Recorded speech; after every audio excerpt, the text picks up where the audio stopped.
Bonjour à tous, bienvenue sur Zelker CCG, je suis Zelker. On continue d'ouvrir notre boîte HP1, mais cette fois avec 10 boosters, parce qu'en ouvrant 8 par 8, en fait on tombe pas sur un truc rond, et ça vous en fait plus par vidéo, donc pourquoi pas.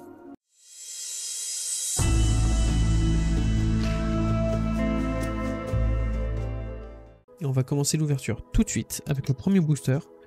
Je vous rappelle qu'on cherche les staples génériques, surtout dans les Majestics, des lames runes, des cartes lames runes, parce que j'aimerais bien me mettre un petit peu à Viscerail, voir comment ça tourne, et surtout toutes les autres cartes pour mes amis qui commencent à jouer à Flesh and Blood. Et on commence en plus par une carte brute, j'en connais un à qui ça va faire plaisir. On va commencer par Énervé, une immersion profonde bleue malheureusement, un zap, un tir à la tête, un coup de pied, tir de crête, inamovible, une défense réaction que j'ai très peu vue. Pourquoi pas, hein. Ah, notre premier héros, Bravo le flamboyant, la version adulte du coup, qui permet en action pour 2 jusqu'à la fin du tour. Notre prochaine carte d'action d'attaque ayant un coût de 3 ou plus, c'est généralement cas en gardien, et ben elle va gagner Dominate. Ça c'est plutôt cool. On met ici un petit vol à l'arraché, on attaque pour 0, ça tape à 3, et si jamais ça touche, on va piocher une carte. On finit avec Désarmement, une carte qu'on a déjà ouverte dans d'autres vidéos, je vais pas trop m'étaler dessus. En gros, ça tape à 8, ça coûte 5, et si jamais l'écrasement proc, on vire l'arsenal sous le deck de son propriétaire. C'est bourrin, mais c'est efficace. C'est pas d'un niveau d'un Command and Conquer, mais bon, on gère l'arsenal quand même, quoi. On continue, oula, avec une rafale dévorante, une réaction champ de fer. Oh, ça c'est cool. Un destin tracé, donc Fate Foreseen en anglais. Et rouge, comme ça défend bien un 4, ça c'est cool. Délit de fuite, charge éclair, un démarrage foudroyant malheureusement bleu, un jeu destructeur, les bottes d'Achille, un équipement pour les mécanologues, qui en plus a Arcane Barrière, donc blocage d'arcane en français, ce qui nous permet à chaque fois qu'on va se prendre des dégâts d'arcane de prévenir un de ces dégâts en payant 1. Et ensuite en instantané, on peut les détruire pour gagner un point d'action. On fait ça que si on a boosté, mais ça permet de sauver des tours un peu mal partis. On continue avec une rare mécanologue, un objet pour 0, dès qu'il arrive dans l'arène, on lui met 2 marqueurs vapeur, et lorsqu'il n'a plus aucun marqueur vapeur, on le détruit. En action, on peut lui retirer un marqueur vapeur justement, et la prochaine carte d'action d'attaque qu'on jouera ce tour-ci va gagner Dominer et laisser cette action à Kogen. Ce qui est vraiment cool. Oh, alors je sais pas si elle est jouée. C'est une Majestic. Et moi j'aime bien ouvrir de la Majestic, ça fait toujours plaisir. On protège même si c'est pas joué. Si c'est une Majestic, je protège tout ce qui est Majestic et plus. Provoque un tumulte est une action d'attaque générique pour 0. Ça va taper à 4. Et si ça touche, on va choisir un ou plusieurs des effets suivants. Chaque héros crée un jeton accéléré, chaque héros pioche une carte, chaque héros gagne un point de vie. Pourquoi pas. Ouais, je suis pas sûr que ce soit joué, je trouve pas ça très fort. On l'a, dans un deuxième temps, on regarde si c'est joué. Enfin, dans un deuxième temps, on la joue si on veut, et ensuite on regarde si c'est joué un peu plus dans le compétitif. On va continuer avec une soif de sang rouge, un étouffe-claque, pardon, rugissement primitif, amplifier l'arc nuit, mais bleu, un destin tracé jaune, tir de la crête, inamovible, une capuche nulle rune, pareil que la robe qu'on a ouverte dans je sais plus laquelle des vidéos d'avant. Si vous avez rien d'autre à mettre au niveau de la tête, bah voilà, vous avez de quoi avoir un blocage d'arcane. Une clairvoyance cendrée qu'on a déjà ouvert, mais là c'est la version rouge. Donc la seule chose qui change, c'est qu'on va opter 3 au lieu de 1, je crois, la première fois qu'on l'a ouverte. Et on finit avec une potion de force. Elle est pas belle cette fiole, franchement. C'est un objet qu'on va poser pour 0. Et c'est une action qui n'aura pas go again, malheureusement. Par contre, plus tard dans la partie, en action, on peut la détruire pour que notre prochaine attaque ce tour-ci gagne plus 2. Et en plus, cette action a go again pour le coup. Ok. Pour l'instant, pas beaucoup de Majestic. C'est le début, c'est normal. Faut s'échauffer. Je ne sais toujours pas ouvrir les boosters de manière classique, on va dire, pas brutale, quoi. On commence avec un tourbillon voltique, un état de choc, une assurance écrasante, un tir à la tête, les notes de recherche de Sutcliffe, un autre inamovible, que celui-ci est rouge, donc ça va défendre à 7 pour 3, voire à 8. Un coup Dame Perle, qui a apparemment un début de combo. Un Reinhardt, mais celui-ci est jeune. On avait ouvert l'adulte dans la dernière vidéo, je crois. Donc voilà, ça complète notre collection de héros. On continue avec une mélodie enchanteresse. J'ai l'impression que ça peut être designé pour une blade, mais peut-être que je me trompe. Et on finit avec un remue d'étervant que je vous laisserai lire, je l'ai déjà lu. On attaque 5e booster. Moitié de l'ouverture. Bon, déjà une Majestic, en vrai c'est plutôt sympa. Et on a un agilisme rouge qui peut être joué. Je pense qu'il peut être sympa. Je sais pas si je le jouerai, mais bon. Tourbillon voltique, délit de fuite, une assurance de la muraille, un tir de recouvrement, un 100% rouge, et ça fait plaisir. Une lame de commandement, les jambières de lumière, qui je rappelle a le meilleur mot-clé des équipements, l'usure de guerre, car l'usure de guerre ne détruit pas votre équipement, et lorsque notre attaque d'armes touche, on va pouvoir détruire les jambières pour que l'attaque gagne go again. C'est spécifique aux guerriers, mais c'est très très fort.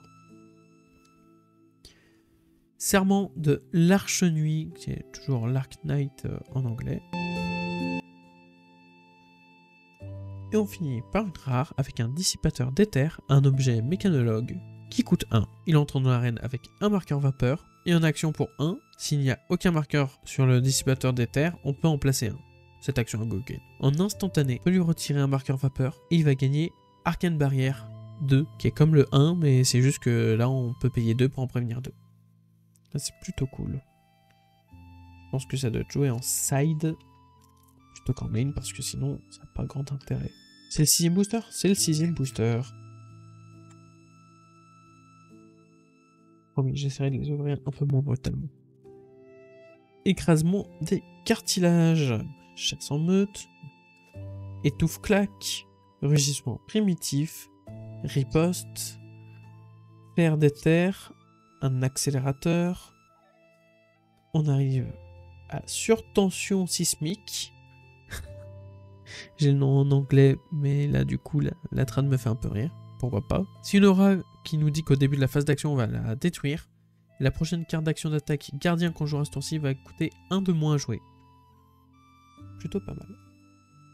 Ah, enfin le voilà. Le Sigil of Solace rouge qui est en instantané, pardon, en immédiat. Pour 0 va vous faire gagner 3 points de vie, ça c'est plutôt cool. Et un petit festin sauvage, on l'a assez régulièrement, donc je vais pas vous la lire. Voilà, vous l'avez. Cette ouverture n'est pas très remplie. Essayez de faire mieux. On va commencer avec une invocation sanguine rouge, énervé, tourbillon voltique, assurance écrasante, les troupes des marcheurs de l'air, un éclair de clairvoyance, tir de crête, des jambières de rouille. Si vous avez rien d'autre, franchement, ça fait l'affaire. Une prière d'Erina. Et on a un petit cieux de Mauviron rouge. Ça me fait vraiment plaisir. Ça va donner go again à votre prochaine attaque, la brune. Et en plus, si elle touche, on va créer 3 chances runes. Ça, c'est vraiment cool. Certes, ça défend qu'à 2. Mais ça vous trigger déjà l'effet de Viscerail parce que c'est une action non-attaque. Ensuite, pour une blade, vont vous créer le champ de runes grâce à Viscerail. Ce qui est cool. On lance avec un étouffe-claque une étouffe-claque. Une étouffe-claque jaune. Un agilisme bleu, quel dommage. Riposte. Attaque déferlante. Un coup d'âme perle. Un petit rossage bleu. Je sais pas si les bleus sont joyeux. Dominance émergente. Oh! Ah, je connaissais pas celui-là. Kavden, marchand de peau. C'est un héros de classe marchand. Je ne savais pas qu'il existait. Action une fois par tour. Pour 3. Si un héros a plus de PV que tous les autres héros, celui-ci perd 1 PV et crée un jeton cuivre. Puis si un héros a moins de PV que tous les autres, celui-ci gagne 1 PV. Cette action à go again. Ça peut être très sympa. J'ai l'impression que ça a été designé pour du multi. Et le cuivre, pour 4, pardon. On va détruire le cuivre pour piocher une carte. Ok. Et ben on fait des découvertes tous les jours. C'était mon token ou... Ouais, c'était mon token.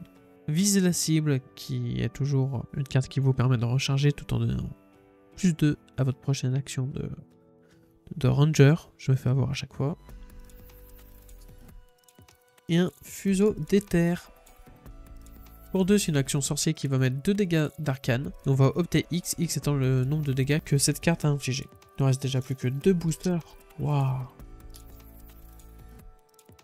Ouais, j'ai fait de meilleures vidéos hein, en termes d'ouverture. Après, on a ouvert un des rares vraiment sympathiques et dont on a besoin, donc on va pas se plaindre.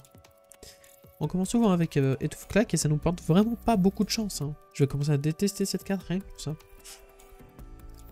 Revenir en boucle, torrent du tempo, un assaut sauvage, une envie carnivore rouge, ça fait plaisir, un jeu destructeur, éclair de clairvoyance, Ira, perso que j'ai très peu vu, un ninja jeune qui dit que votre deuxième attaque chaque tour va gagner plus 1 en attaque. C'est vraiment dans le but d'enchaîner.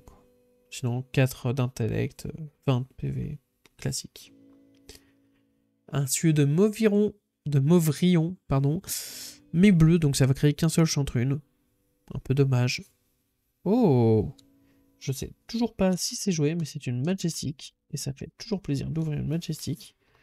Surtout quand nos ouvertures sont si pauvres que ça. Donc c'est une potion, brassage fou. Pour 0, on pose l'objet, et en action, on détruit le brassage fou et on lance un D6. J'adore les cartes où c'est du hasard comme ça, j'adore. Soit on fait 1 et 2, on perd 2 points de vie et c'est go again. Soit 3 et 4, on gagne 2 points de vie et c'est go again. Soit c'est 5 et 6, et là bingo, on gagne 2 ressources, 2 points d'action, et notre prochaine attaque ce tour-ci va gagner plus 2. Alors je sais dans quel deck ça pourrait être joué, mais ce serait en blitz, avec Kaio qui joue sur les dés, il a sa spé, où dès qu'on lance un dé, on en lance 2, et on ignore le résultat le plus bas. On attaque déjà le dernier booster. Ouais, ça passe vite, hein, ça passe vite. Et on a un état de choc. Tir de loup, au combat. Rugissement primitif, amplifie l'arc nuit. Affaiblissement, réverbéré. Là, on a notre petit équipement. Et j'espère que ce booster sera pas trop décevant pour finir la vidéo. En instantané, on peut le détruire pour opter 2. Simple, efficace. La vie pour une vie est une action d'attaque générique. Pour 1, ça va taper à 3. Et si ça touche, on va gagner 1 point de vie. Lorsqu'on joue la vie pour une vie, si on a moins de PV qu'un autre adversaire, elle gagne go again.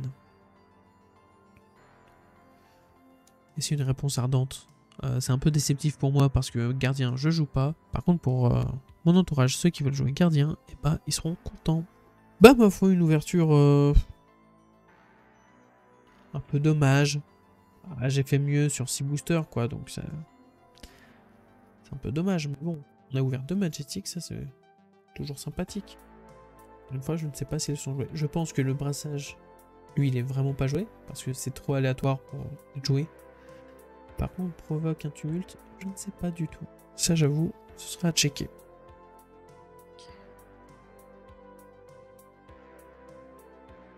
N'hésitez pas à checker dans la description. J'ai mis le lien du Discord FR de Flesh and Blood. Ça vous permettra de voir s'il y a des tournois là où vous êtes, ou s'il y a d'autres gens qui jouent et que vous voulez jouer en jeu libre. Il y a aussi beaucoup de gens pour vous aider à construire votre deck à choisir votre héros. Il y a même une FAQ si vous avez des doutes sur les règles. C'est un très bon outil, surtout quand on commence. Et le plus important pour moi, ça reste YouTube. Partagez cette vidéo si vous pensez qu'elle peut plaire à quelqu'un. Mettez un like si vous l'avez aimé. Et surtout, abonnez-vous. Mettez la petite cloche si vous voulez être notifié des vidéos quand même. Sur ce, je vous donne rendez-vous dans la prochaine vidéo. Ciao!